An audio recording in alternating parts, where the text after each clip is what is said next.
Hey guys, welcome to Therapy JA.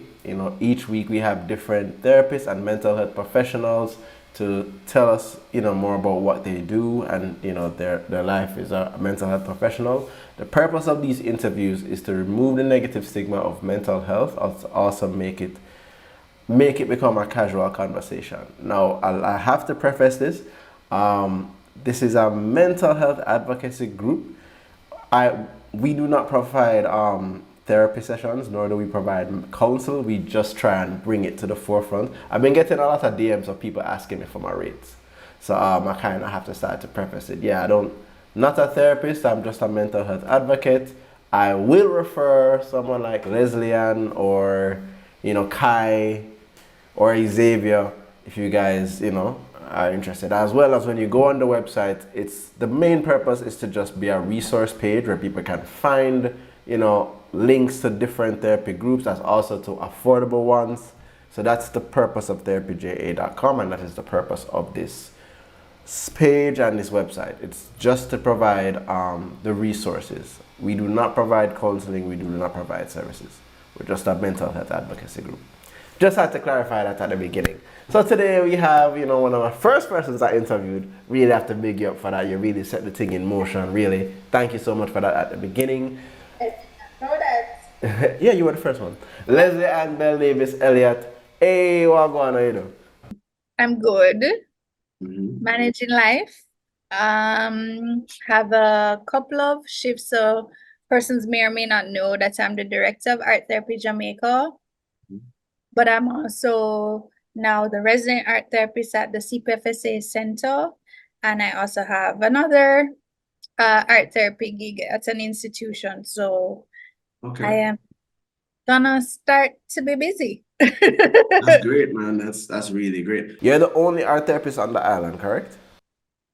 As far as I am aware of, that's trained. I am not the only expressive arts therapist on the island. There are two drama therapists. I know one is here, Zara Warner, and I think there's Dr. Tracy Rogers. But I think she might be in Trinidad. Okay. As in, like, she's based in Trinidad, or she's like, I am not sure. okay, okay, yeah, I'll definitely check that out later. Um, so I have been like painting a lot in my, well, drawing and painting, but that's just me because I'm an artist. I enjoy doing that, but it has been very much, I would say, a release at times. Do you? I know you're an art therapist, but are you able to do regular sessions as well, or no? When you say regular sessions, what do you mean? Oh my God. Okay, yeah. Okay, so I mean, like, do you do like conversational therapy as well? Okay, so we're gonna revisit what art therapy is. So I get that question a lot. So I think people think it's just a session would just be like straight art, Mm. not just straight art. I am a psychologist in the sense of I am a therapist. So I Mhm. am trained in the modalities. I am trained in the psychological theories. It's just that instead of the session being a full what you call traditional talk therapy, Mhm. it will involve the client doing different art activities to help them express themselves. So a typical session might be, once I get the history and I know what's happening with a client, I would establish certain treatment goals. So, for example, if it is that somebody had experienced grief and they're processing that grief, they need support with that grief. We know that some of the goals would be to help them to develop coping skills or how they manage their coping skills. Because some persons are coping but might not be coping healthily. Yeah. And so I know what art materials and what textures would encourage certain expression of emotion. So like if some type of material might be relaxing, a type of material might cause a person to have to break down steps and think it through or cause a person to reflect.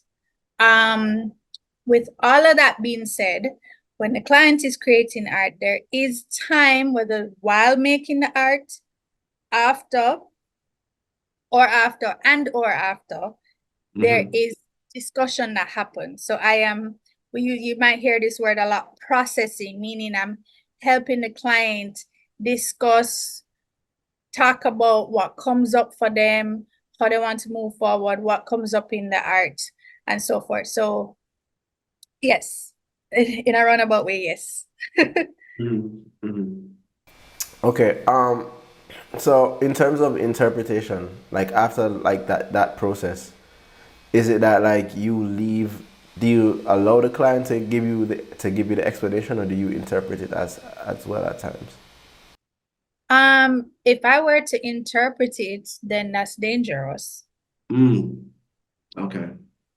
And I will tie that back to a common misconception that persons have about art therapy, because they need to understand the difference between, you have psychological, what we call psychological projective tests, which are tests that might involve drawing. Yeah. And some of them are standardized, and psychologists and psychiatrists might use them to determine certain things about the person. And there's some art therapists who might incorporate that as well. But that's not necessarily representative of what a session would entail. That is an assessment. But with that, I think persons think like the Rorschach test, or it's commonly known the ink blot test, where you hold up a picture and the person is supposed to guess what they see, and then you gain information from that. That's what people think art therapy is, and it's not. That's again, the Rorschach test is again a projective test. With the person doing it will have certain things that they're looking out for, and some of that sometimes could be a little bit subjective, so you have to be careful. So when I say subjective, I mean like when you ask me if I interpret it, I can interpret it, but it doesn't mean that what I interpret it to be has any connection to the client. Now, what I do is I may ask them what it is that they created, why they use this, what it means for them, and that propels a discussion. Now, there are certain things maybe sometimes I might be correct, what I see, and sometimes depending on the person, you have to be careful.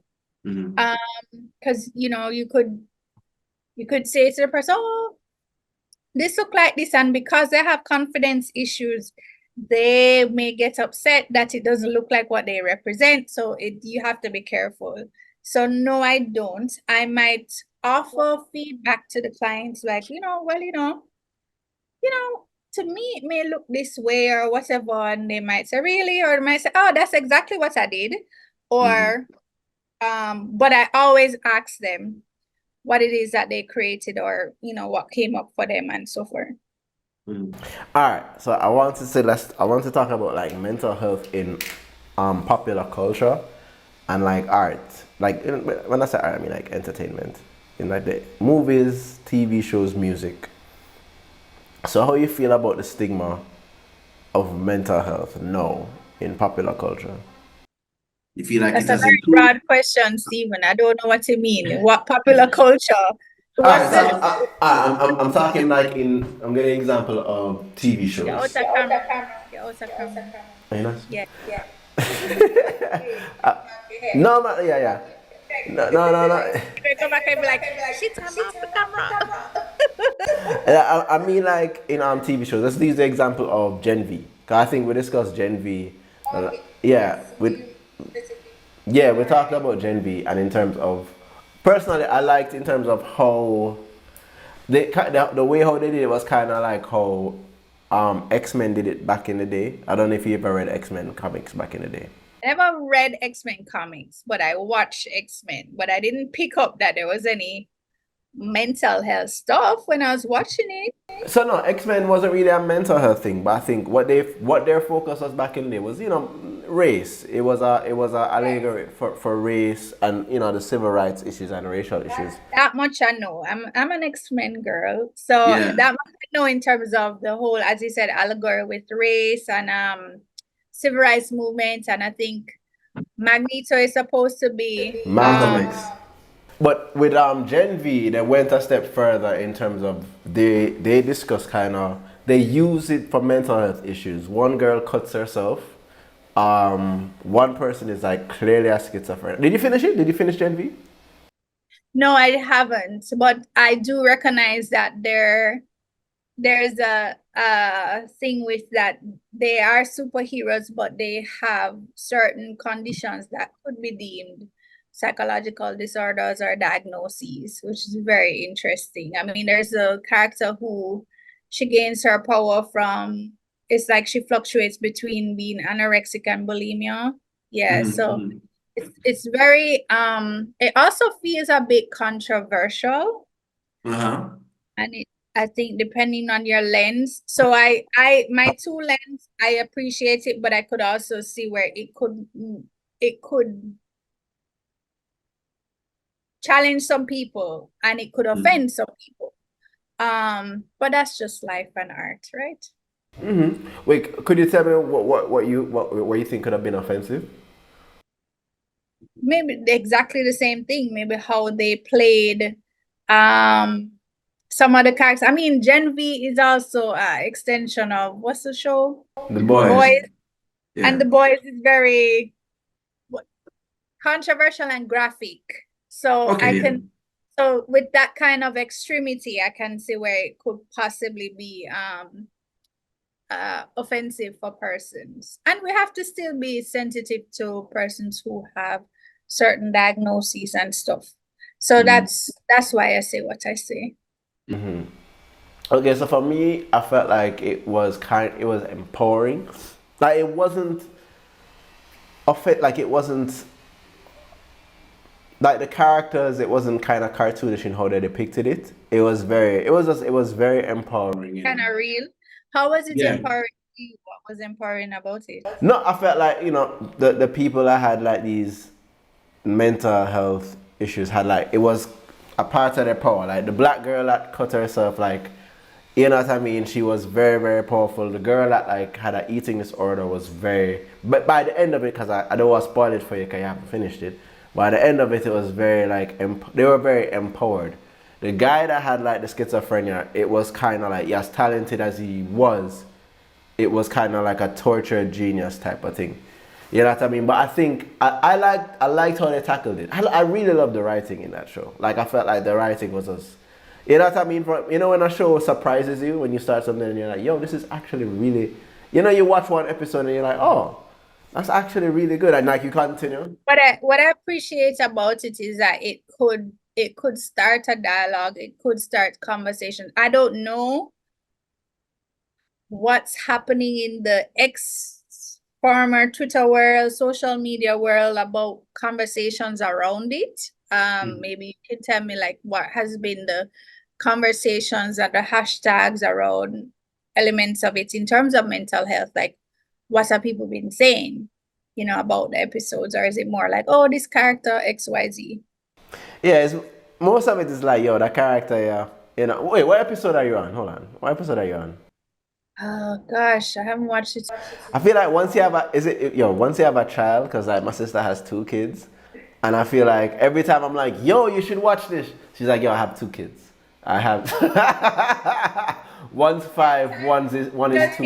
And then we have a habit of like watching multiple shows at the same time. So I'm like, okay, where are we on this show? I don't like I think the last thing I remembered, I know they rescued the guy and he was seeing the girl as like the puppet. That's the last thing I remember. Oh, I hate that relationship was kind of odd to me. By the way, I felt like it was kind of like she treated him as a child. You know, it was like she babied him. So it was just kind of odd that they were hooked up. I was like, that's kind of weird. Like them hooking up was kind of like the chemistry. You know when you see, okay, so I'm very much I love watching movies and I love analyzing it, and I'll always, you know, find interpretation from it. I felt like their relationship was like, sometimes when you see certain characters, you feel like the sex isn't earned, like there wasn't really a genuine chemistry. I don't know if you've ever. Like just went straight to the scene. But Yeah. that's probably not necessarily the show, but writers just feel like they have to put that in. But that's a whole other layer. The show that I'm actually on, Mm-hmm. and it does have some elements of like maybe mental health stuff, trauma, and maybe suppressed trauma, and how that can impact. I don't want to give out the premise too much without like revealing too much of the show. Black Cake, which was a book. What's that? I never heard of It's that. a series about a Jamaican mother Uh-huh. and her history. She how do I say this? So it's a Jamaican mother who, upon her death, reveals a lot of truths to her children. And it's Mm. a lot of little layers, little Mm-hmm. things, little traumas, Mm-hmm. cultural stuff. So to answer your question, I think, you said how is mental health being treated in pop culture? I have started to notice that when it comes on to disabilities Mm-hmm. or certain types of disabilities, you Mm-hmm. see it being portrayed like as superheroes now. So Mm-hmm. that's very interesting to me. And I think that's good, but again, always have to be conscious about the messaging. So there's always like this thing where I sometimes I'm wary when it comes to them showcasing like persons who may be blind or deaf.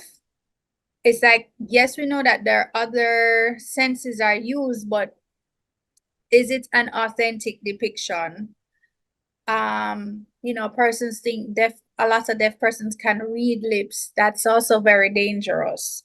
And I find that that's a depiction in pop culture, but is it accurate? I remember some friends were like, they shared a thing with me and they're like, oh, it was something where that could transcribe what the person was signing, but it really wasn't for the deaf. It's more for the hearing to Mm-hmm. understand. Yeah.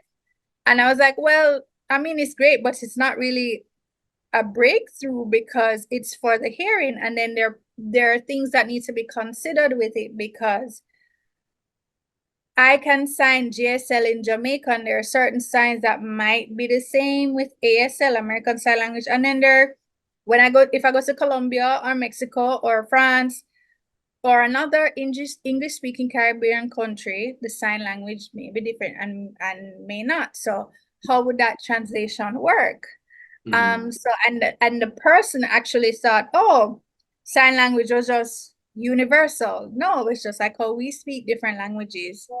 So it's always for me, it's like, are they, or even like with autism, is it an authentic depiction of the nature of the spectrum that the person is on? Mm-hmm. Um, but I get it. Maybe they're doing these characters to really empower persons to see these conditions in a different light. Mm-hmm. So I'm always gonna fluctuate between like I'm for the empowerment, but I'm also for being as truthful about it as possible. Mm-hmm. So there aren't you're not adding to more misconceptions, but you're helping with education and awareness and advocacy. Mm-hmm. And I feel like it's a start just for a sense of inclusion, because I think they probably want, so you have some children that want to feel like a part of it, or, want to feel like see themselves or someone that has something that they have see like on the screen, on camera and on TV. Um, could I ask you something about like autism, like in terms of the spectrum of it, like I saw. I know you're not. I don't. I know this is not your specialty, but what levels of it can you say in terms of what levels of autism can be there, where we can say, okay, this person is on the spectrum? Because I remember I was working on a shoot this week, right? And I met this That's a guy. one layered question. Oh, I wasn't ready to answer that. All right. um, because I want to make sure I'm answering that correctly. And Okay. yes, it is my expertise because I have worked with persons with special needs, especially when I came back home. Mm-hmm. Um, what was the question again? How?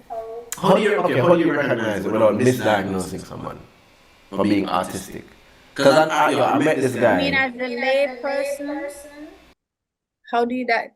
because the person needs to be assessed regardless for them to Look, really know what there's this, there's are this you guy. asking in terms of layman what kind of things that they can look out for?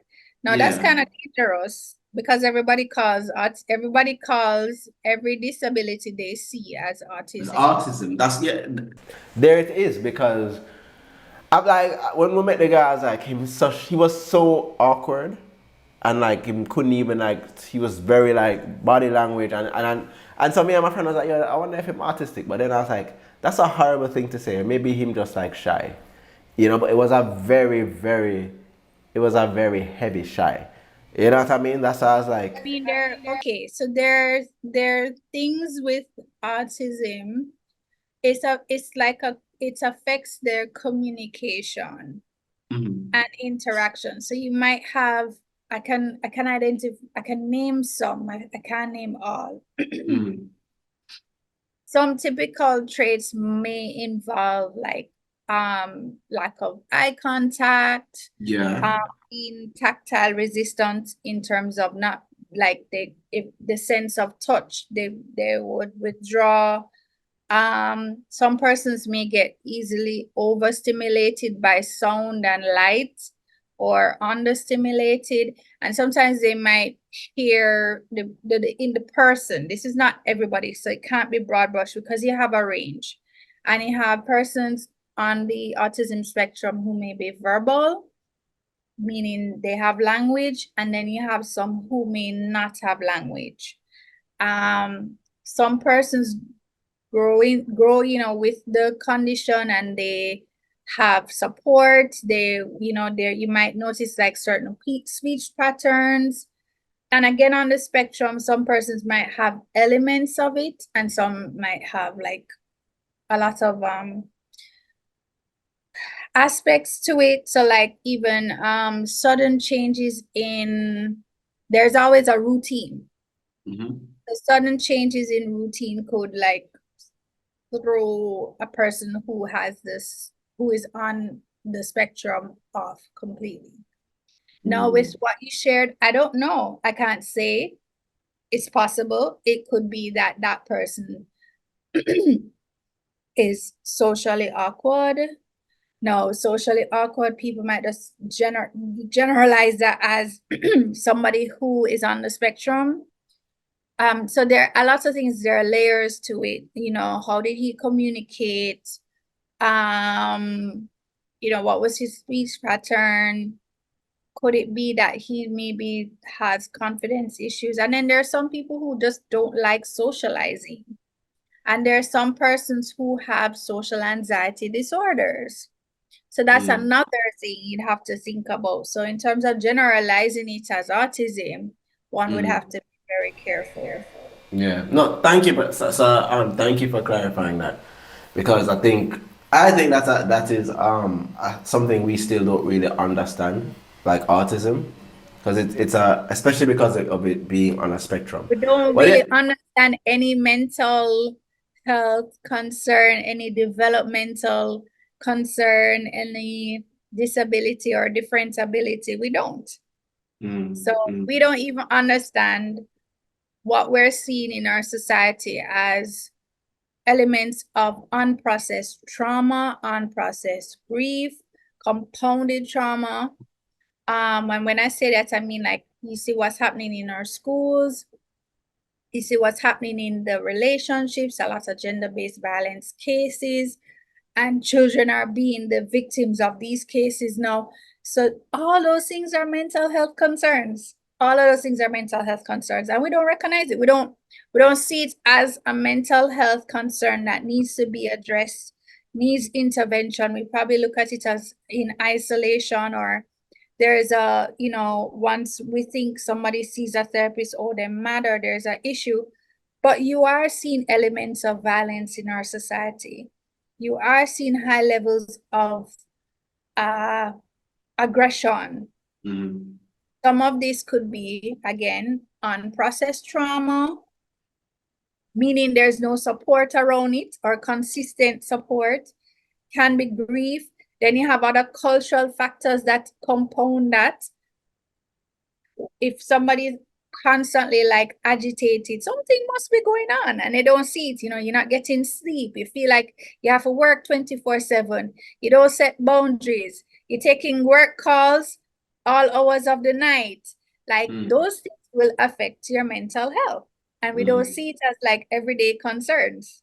And but a lot of times, like they're running into work because they're avoiding an issue, like an emotional issue. That's not well. Okay, let me not say that I because I would don't say know a lot people. of the times that's a very broad general statement. I don't know. That's why I stopped myself and said, let me not overgeneralize. But because I said personally for me, that is what happens. Especially like, because right now I'm on break. Stephen. Huh? What? You, Stephen Roper, do Yeah. that a lot. Okay. Yeah, I do that a lot because I'm on break and I'm still like, I have like 30 days break and I'm like, I need to be doing something, you know? Like I have to be doing work, I have to be doing interviews because there's a feeling of, and I think that's, maybe that's adult responsibilities because I remember when I was like a teenager and I was playing video games and drawing, I was like, yo, this is so much fun. And now as an adult, when I'm playing video games, I'm like, bro, you're wasting your life away. You need to be making money. you need to be. You know what I mean? Okay, so you said a couple of things that I heard. Your needs have changed because you're now an adult and you have responsibilities. As well as culturally, we have a pattern where we don't encourage rest. We don't encourage pausing. You must be this strong Black mother, strong Black woman, or consistent work ethic is rewarded. And if somebody takes a break, it's like something is wrong. You're lazy. I remember when I just turned 40, I newborn baby, and I decided, okay, I'm gonna go to another island to celebrate me. I needed that break. I mean, COVID, everything, and having a baby, relationship is great, my family is great, but I just needed, I had not been able to celebrate myself in a certain way because there were a lot of shifts and I needed that break. And I don't know if I wanted to include all this, but in taking that break, there was like a mixed response.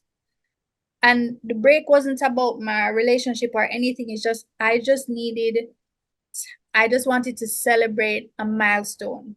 And I was going to do it by myself. I hadn't done anything like that before, like besides traveling to go to school when I was studying, but traveling to a new country by myself in a country that don't speak predominantly English, like, so that was new for me. I needed that for myself. And there was feedback. There was like, you're a new mom. What's going to happen to the baby? I was like, well, my partner is great.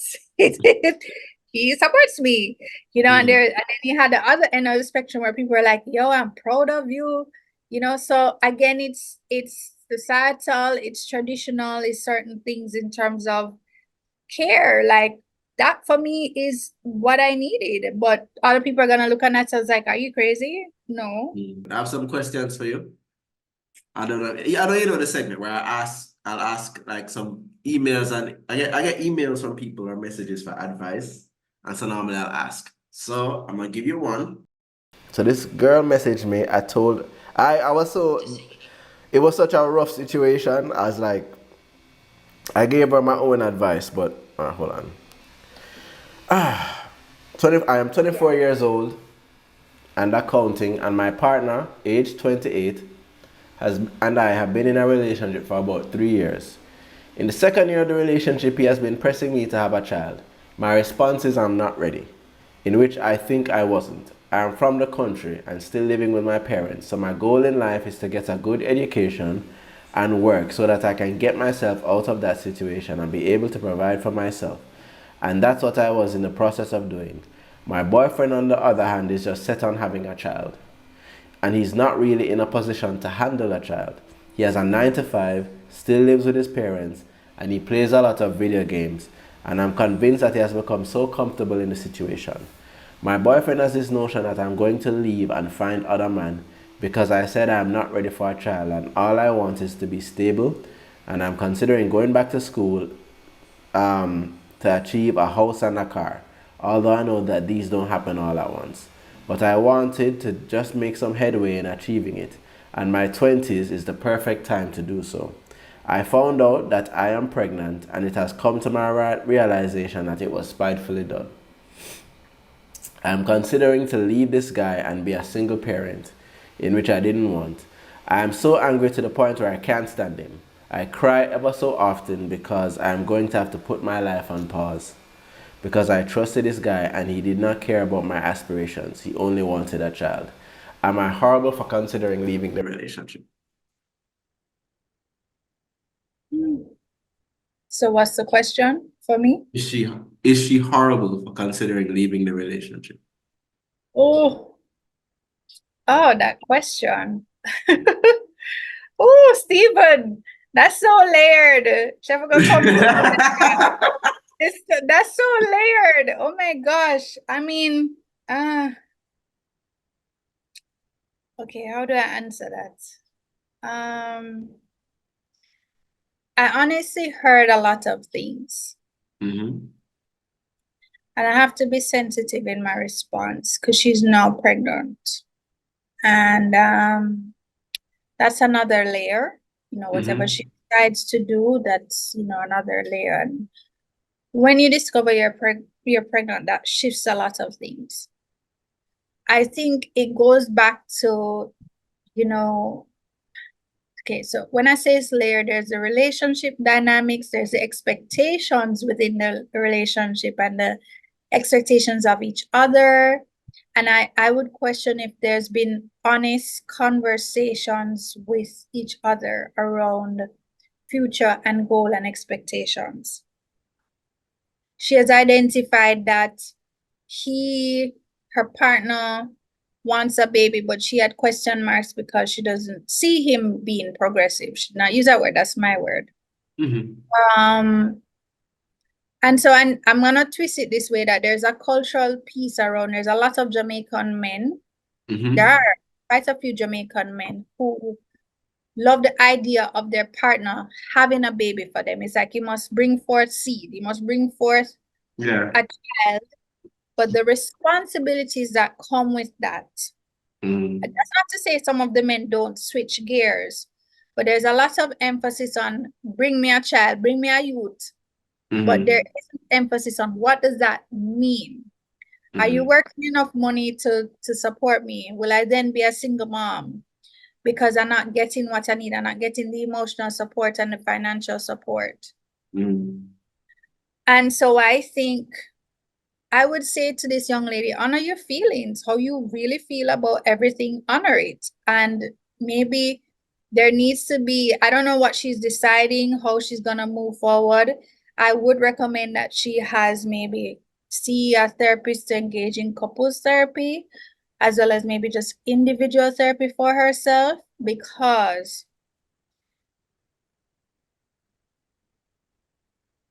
it sounds like she's choosing to continue to have the child on her own. With that, if some of these things from the history in terms of the relationship and how she feels and possible feelings of resentment, if those don't get processed, that can continue through her labor. And we have to consider postpartum and what happens and postpartum depression. So I would encourage, I'm gonna flip it and be like, she needs to have support for herself to process all of the layers. I can't answer and say she's horrible for that decision. I would just say I would honor whatever feelings come up for you. That's the therapist's response. Whatever feelings come up. But I would also say she will need to engage in some layers of support, whether individually and or couples therapy, to process some stuff. I realized I should have. I was so upset when I read it. My answer was, why if you are left, because that was. Yeah, but so Stephen, I'm gonna be a therapist again with you and be like, you have to, if it is that people already identify and see you as a therapist, even though you aren't, And You have to be careful in certain responses and maybe have a standard thing in directing them to. All right, ready? Let me get this one real quick. I was married twice and I'm divorced now. I am now having a relationship with a young girl that's never married, but this relationship is almost 1 year old. I have changed my life. I have become a member of the church, and I become and have an office in it. The pastor has encouraged me to get married again. He said that as a single man, the women are likely to rush me. He told me he did not believe in divorce and remarriage, but in my situation, children are not involved. He suggested I get to know a particular sister in the church who was never married. I started to go out with her and we have hit it off, but it did not take long for her to confide in me that she has had sexual partners. So I told her that don't bother me. On Independence Day, we had sex, and she told me afterwards she was disappointed. She thought that I would be much bigger, but she can't work with it. I felt embarrassed. I have done everything to increase my size. A couple of weeks ago, we tried to have sex again, and this time all she did was laugh when I asked if there was any improvement. I would love to get married to this girl, but she's not much of a saint as the pastor thought. I wonder whether I would be doing the right thing. She's very lovely, but if I remarry her, the relationship wouldn't work. I would have to divorce her. But which other woman would ever trust me? It is bothering me. I cannot continue to see her. I have doubts in my mind, but I feel inadequate. So, can you please give me some advice? You see, when persons write these things, they know what's happening, They just want a mirror. And they want whether a confirmation or affirmation of what they know is true.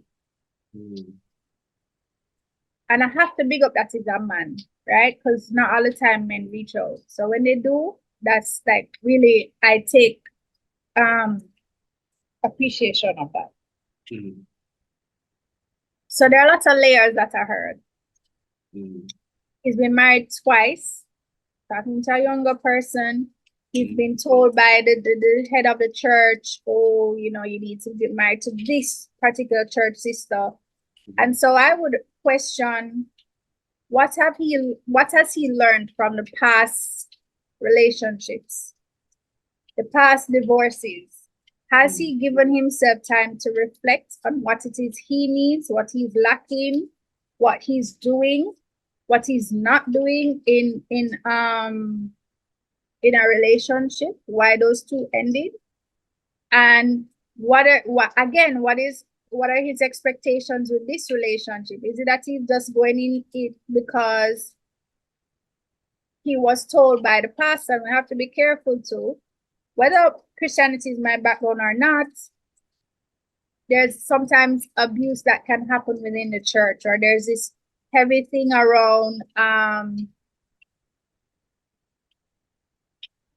we know that marriage is, sanctified and it's honored and people look upon it and stuff, but we also have to be real when people are getting married in terms of the counseling that's needed, the truths that happen. Is somebody equally yoked? Meaning, are they financially on the same page? Are they emotionally on the same page? What are the expectations? Also, we have to look at ego. If she's not being satisfied sexually, he has to consider that. And if it is that he's not for her, then he has to consider that as well. So again, it goes back to what has been his history. What do these relationships mean for him? And is it that he is lacking some form of self-awareness or confidence within himself? And I'm not even focusing on the sexual piece. I'm talking emotionally, because all of these things are not in isolation, right? A confident person would be aware and be like, okay, all right, she feels this way, but this is who I am and this is what I want, not what somebody tells me I need to have in a relationship.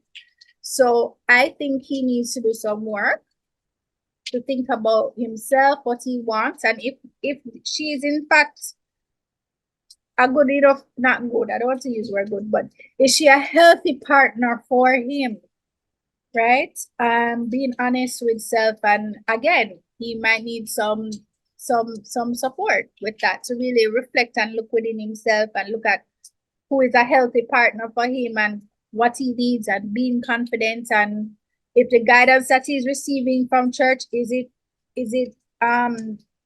guidance that's healthy for him, or he needs to reconsider. So there's a lot of layers.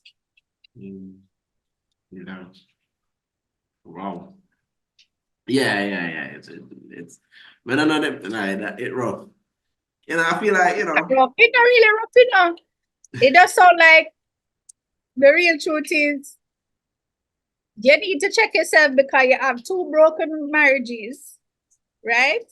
That's a real one talk now. 2 broken marriages, and then you take up a young girl because the pastor tell you to take up a young girl. Wanna have sex and whatever. And even maybe with that, this is another layer. If maybe he's not being satisfied emotionally and intellectually, he cannot satisfy her. Or she probably not do something for encourage him too. That's a whole lot of layer. There's layers. So I don't just see it as sex. I see it as, and I could add this, that you have to, I want to say this, that I do also sometimes see the pattern of, so we know that there's gender-based violence, and we always see that there are women and children who are being abused by men, but we also don't talk about in our society that some women have a tendency to emasculate our men. And what that means and how that looks for a man, and we have to be careful about that as well. But what do men do when they feel like they're being emasculated? Because I feel like that's a I don't know, boundary but you're check. the man, you have to tell me. Me don't know. It's a boundary check. It's really boundaries. Because I realize the more I have not established boundaries, it's the worse the relationship becomes. But maybe just like in any layer of abuse where, it takes sometimes it takes it will time, get worse. the same thing. So it's maybe like at first it might be a joke, and then it's like certain things, and it affects the thing. So yeah. So Steven. Yo, thank you so much once again. Art Therapy JA people. Follow her on Instagram, book her on her website. I feel like you're overbooked. Are you overbooked?